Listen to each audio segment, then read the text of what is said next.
হে আল্লাহ, তুমি আমাকে 2 লাখ টাকা ব্যবস্থা করে দাও আল্লাহ। কি 2 লাখ টাকা? কি 2 লাখ টাকা? কি 2 লক্ষ টাকা? হে আল্লাহ, আমি তোমার কাছে কোনোদিন কিছু চাই নাই, আর চাইমুও না, শুধু 2 লাখ টাকা একটু ব্যবস্থা করে দাও। হয় মনির, এদিকে আয় তো। হ্যাঁ বন্ধু, কি হয়েছে বল। হয় শোন, আমার লগে চল। ওই বেটা ফকিরের বাচ্চা, তোর বাবা মা তোকে কিছু শিখায় নাই? জি ভাই, কি হইছে? তুই প্রতিদিন এখানে আসিস আর আল্লাহর কাছে টাকা চাস। টাকা কি এতই সস্তা যে আল্লাহ তোর পকেটে টাকা দিয়ে দিবে? আর টাকা কি গাছের পাতা মনে করছস যে চাইলেই পাওয়া যায়? আর শোন, তোকে একটা কথা বলি, আজকের পর থেকে তোকে যেন আর এই এরিয়ায় না দেখি। আর যদি তোকে দেখছি তাহলে তোর পা ভেঙে গলায় ঝুলাই দিব। হ্যাঁ বন্ধু, তুই ঠিকই বলছিস। এই ছোট ভাই, তোর যেন এই এলাকার ভিতরে যাতে না দেখি। আর শোন, নামাজ পড়ার জন্য মসজিদ আছে, মসজিদে যা নামাজ পড়বে, এটা নামাজ পড়ার জায়গা না। ওই যা ভাগ ফকির নিয়ে কথা। ও মা গো, নেক্সট যাতে তোকে আর এই এলাকায় না দেখি। ভাইয়েরা শুধু শুধু ভুল বুঝে ধাক্কা মারলো আমাকে এইভাবে। ওই দাঁড়ায় দাঁড়ায় কি দেখো, যা এখান থেকে ভাগ। আবার দাঁড়ায় দাঁড়ায় দেখে। কি ব্যাপার বুঝলাম না, ওরা দুজন মিলে ওই ছেলেটার সাথে এরকম আচরণ করতেছে কেন? আল্লাহ, তুমি ভাইদের উপরে হেদায়েত দান করো।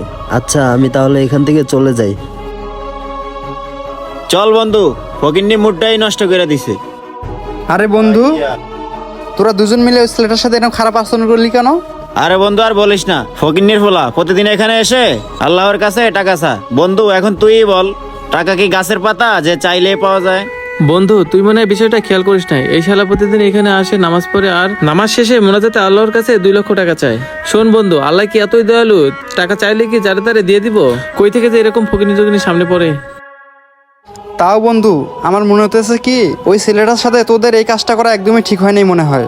আর শোন বন্ধু, ও যেখানেই নামাজ পড়ুক না কেন, ও তো আল্লাহর ইবাদতই করতেছে, আর সেটা তো কোনো খারাপ কাজ না। আর একটা কথা বন্ধু, ছেলেটা মনে হয় কোনো বিপদে পড়ে আল্লাহর কাছে টাকার জন্য হাত তুলছিল, আর তোরা তার সাথে কি করলি? ছেলেটাকে অনেক খারাপভাবে অপমান করে এখান থেকে পাঠাই দিলি। অপমান তো করছস, আবার ঘাট ধাক্কা দিয়ে পোলাটাকে ফালাই দিছস। তবে বন্ধু শোন, তোরা কিন্তু দুজন মিলে কাজটা একদমই ঠিক করিসনি। আরে রাখ রাখ, তোর এত আমাদেরকে জ্ঞান দেওয়া লাগবে না। আচ্ছা ঠিক আছে, তোরা তাহলে থাক, আমার একটু কাজ আছে, আমি যাই।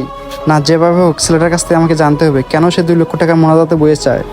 আল্লাহ, আমি যে এই টাকাগুলো কিভাবে ম্যানেজ করি? ওই তো ছেলেটা, যাই তো দেখি ছেলেটার কাছে। তুমি একটা উপায় বের করে দিও আল্লাহ। এই ভাইয়া। জি ভাইয়া, কিছু বলবেন? আচ্ছা ভাইয়া, তোমার হয়েছে কি আমাকে একটু বলো তো। ইদানিং দেখতেছি তুমি প্রত্যেক দিন রাস্তার পাশে এসে যায় নামাজ বিছিয়ে নামাজ পড়ো, আর নামাজ শেষে মোনাজাতে আল্লাহর কাছে 2 লক্ষ টাকা চাও, কিন্তু কেন আমাকে কি একটু বলবা?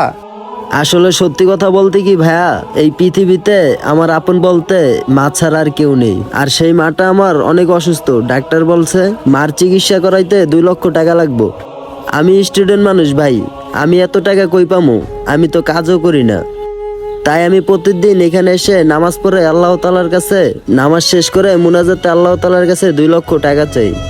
আল্লাহ যদি আমাকে কোনোভাবে 2 লক্ষ টাকা ম্যানেজ করে দেয়, তাই আমি এখানে প্রতিদিন নামাজ শেষে মুনাজাতে কান্নাকাটি করি। তোমার কথাগুলো শুনে অনেক কষ্ট লাগলো ভাই। আচ্ছা ছোট ভাই, তোমার বাবা কোথায়? ভাইয়া, আমি যখন ছোট ছিলাম তখন আমার বাবা আমাকে রেখে আর মাকে রেখে মারা গেছেন।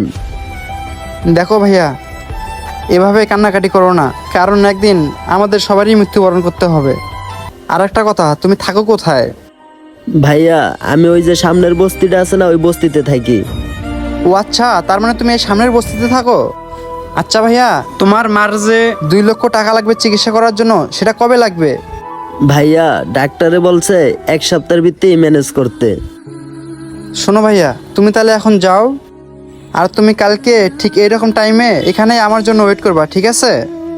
আচ্ছা ঠিক আছে ভাইয়া, তাহলে এখন আমি আসি। কিরে বন্ধু, জীবন এখন আসতেছে না কেন? আরে দেখ, আর একটু ওয়েট কর, ওই তো জীবন আসতেছে। এই যে বন্ধু, আমি কি আসতে লেট করে ফেললাম নাকি? আরে বন্ধু, লেট তো বড় কথা না, এতগুলো টাকা নিয়ে রাস্তায় এভাবে বসে থাকা কি ঠিক? বন্ধু, কথাটা কিন্তু খারাপ বলস নাই। আর বন্ধু, ফোনটা নে, অনেক শখ করে ফোনটা কিনছিলাম, নে রাখ, আর আমাকে টাকাগুলো দিয়ে দে। এই লো বন্ধু, এখানে 1.5 লাখ টাকা আছে, একটু চেক করে নে। হ্যাঁ বন্ধু, সব ঠিকঠাক আছে। বন্ধু তুই কিছু মনে না করলে তোকে একটা কথা বলি, তুই তো কয়দিন আগে 14 Pro Max বিক্রি করে 15 Pro Max নিছস। হঠাৎ কি এমন সমস্যা হলো যে তোর শখের 15 Pro Maxটা তুই বিক্রি করে দিলি? আরে বন্ধু তেমন কিছু না, ওই আর কি আমার একটু টাকার প্রবলেম তো, তাই আর কি শখের জিনিসটা সেল করে দিলাম তোর কাছে। ঠিক আছে বন্ধু, ওইটা তোর পার্সোনাল ব্যাপার। তোর ফোন তুই বিক্রি করবি, তাতে আমাদের কি? আচ্ছা ঠিক আছে বন্ধু, তোরা তাহলে থাক, আমি চলে যাই। আচ্ছা ঠিক আছে, তাহলে তুই যা। আচ্ছা ঠিক আছে বন্ধু। মিরাজ কিছুদিন আগে তো আইফোনটা কিনে নিয়ে আসলো, কিন্তু এত তাড়াতাড়ি ফোন বিক্রি করার ও তো এমন ছেলে না।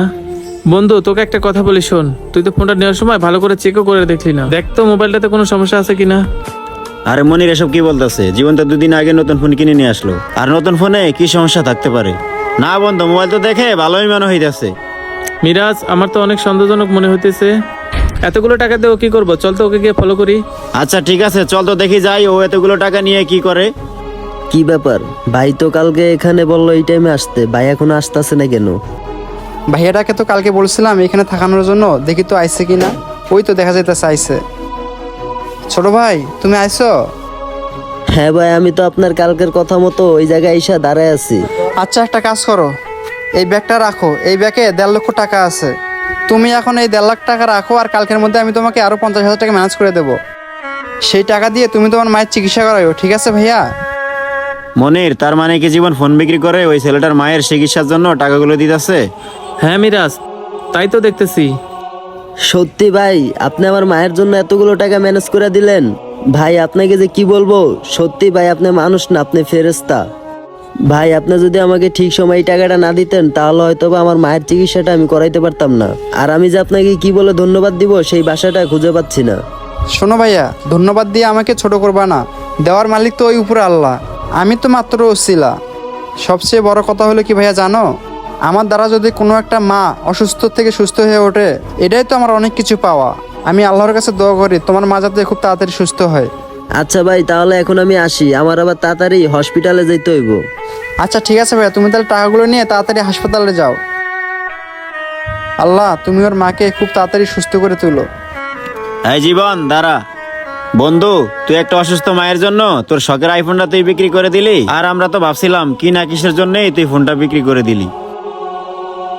বন্ধু তুই মানুষ না রে, সত্যি তুই একজন ফেরেশতা। বন্ধু শোন, দেখ আমার হয়তো এখন টাকা পয়সা গেছে, ফোন চলে গেছে, আমার কাছে যদি কোনো সময় আবার টাকা পয়সা হয়, তাহলে কিন্তু আমি ওই রকম ফোন আরও কিনতে পারবো। আর এখন যদি টাকার অভাবে ওই ছেলেটার মাটা মারা যায়, তাহলে কি ওই ছেলেটা আর পরে তার মাকে ফিরে পাবে? পাবে না। তাই বন্ধু আমি ভেবেচিন্তেই এই কাজটা করছি।